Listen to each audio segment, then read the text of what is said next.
Au nom d'Allah, le tout miséricordieux, le très miséricordieux. Ce qui est dans les cieux et ce qui est sur la terre glorifie Allah. À lui la royauté et à lui les louanges, et il est omnipotent. C'est lui qui vous a créé. Parmi vous il y a mécréants et croyants. Allah observe parfaitement ce que vous faites.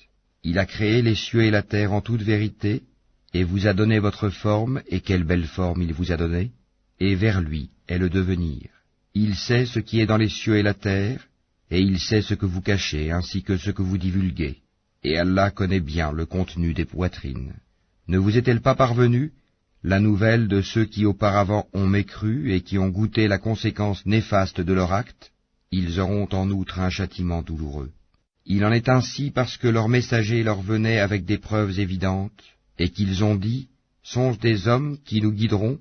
Ils mécrurent alors, et se détournèrent, et Allah se passa d'eux, et Allah se suffit à lui-même, et il est digne de louange. Ceux qui ont mécru prétendent qu'ils ne seront point ressuscités.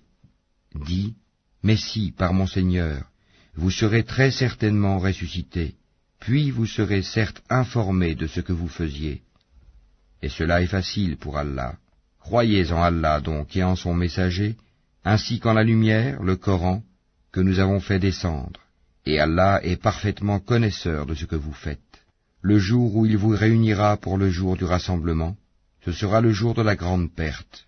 Et celui qui croit en Allah et accomplit les bonnes œuvres, il lui effacera ses mauvaises actions et le fera entrer dans des jardins sous lesquels coulent les ruisseaux, où ils demeureront éternellement. Voilà l'énorme succès. Et ceux qui ont mécru et traité de mensonges nos versets, ceux-là sont les gens du feu, où ils demeureront éternellement. Et quelle mauvaise destination! Nul malheur n'atteint l'homme que par la permission d'Allah, et quiconque croit en Allah, Allah guide son cœur. Allah est omniscient. Obéissez à Allah et obéissez au messager. Et si vous vous détournez, il n'incombe à notre messager que de transmettre en clair son message. Allah, nulle autre divinité que lui, et c'est à Allah que les croyants doivent s'en remettre. Ô vous qui avez cru, vous avez de vos épouses et de vos enfants un ennemi, une tentation.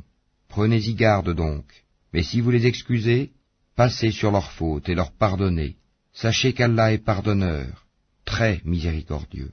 Vos biens et vos enfants ne sont qu'une tentation, alors qu'auprès d'Allah est une énorme récompense. Craignez Allah donc autant que vous pouvez, écoutez, obéissez et faites largesse. Ce sera un bien pour vous. Et quiconque a été protégé contre sa propre avidité, ceux-là sont ceux qui réussissent. Si vous faites à Allah un prêt sincère, il le multipliera pour vous et vous pardonnera. Allah cependant est très reconnaissant et indulgent.